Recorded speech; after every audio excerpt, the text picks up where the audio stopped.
স্বৈরাচার শেখ হাসিনা পতন আন্দোলনে আহত নিহতদের সহযোগিতায় রাষ্ট্রের পাশাপাশি গুরুত্বপূর্ণ ভূমিকা রাখছে বিভিন্ন সামাজিক ও রাজনৈতিক সংগঠন।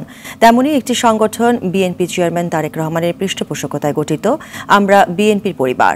এ পর্যন্ত হতাহতদের 2 শতাধিক পরিবারকে আর্থিক ও মানবিক সহায়তা দিয়েছে সংগঠনটি। খান আলামিনের রিপোর্টে বিস্তারিত। পুরানো দিয়ে নতুন নিতে আজই চলে আসুন আপনার নিকটস্থ ওয়ালটন শোরুমে। মোহাম্মদপুরের নূরজাহান রোডে শহীদ সৈকতের বাসায় কয়েকদিন আগে ছুটে যান বিএনপির সিনিয়র যুগ্ম মহাসচিব রুহুল কবির রিজভী।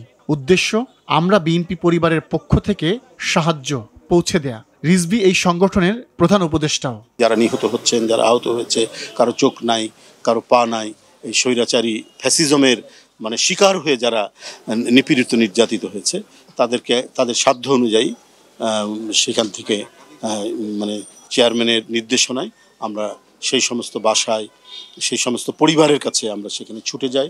সেখানে আমাদের সাধ্য অনুযায়ী এই সংগঠনের যে সাধ্য অনুযায়ী চেয়ারম্যানের সেই শুভেচ্ছা এবং তার যে সহমর্মিতা আমরা সেই বাসায় গিয়ে আমরা পৌঁছে দিই। 2010 সালে শেখ হাসিনা সরকারের সময় গুম, খুন, হামলা, মামলা ও বিভিন্ন আন্দোলনে আহত হওয়া পরিবারের সদস্যদের পাশে দাঁড়াতে বিএনপির ভারপ্রাপ্ত চেয়ারম্যান তারেক রহমানের পৃষ্ঠপোষকতায় আমরা বিএনপি পরিবারের যাত্রা। এরই ধারাবাহিকতায় স্বৈরাচার শেখ হাসিনা পতন আন্দোলনে আহত নিহতদের পরিবারের সদস্যদের পাশে দাঁড়াচ্ছে সংগঠনটি। গুম হয়েছে, খুন হয়েছে সারা বাংলাদেশে, এবং সাধারণ মানুষ যারা ভিকটিম হয়েছে এই সরকারের আমলে, তাদের পাশে থাকার জন্যই আমরা এই মূলত এই সেলটা কাজ করে। যারা আর্থিকভাবে সচ্ছল তাদের কাছে আমরা বার্তা পৌঁছে দিচ্ছি, আর যারা একটু অসচ্ছল, একটু গরিব ফ্যামিলি, তাদের কাছে আমরা যে চেয়ারম্যান স্যারের অনুদান প্লাস বার্তাটা পৌঁছে দিচ্ছি। বিএনপির বার্তা, চেয়ারম্যান স্যারের বার্তা এবং জনতা তারেক বার্তা নিয়ে আমরা সবার কাছে যাব। এখন পর্যন্ত শতাধিক আহত আন্দোলনকারীর পাশে দাঁড়িয়েছে সংগঠনটি।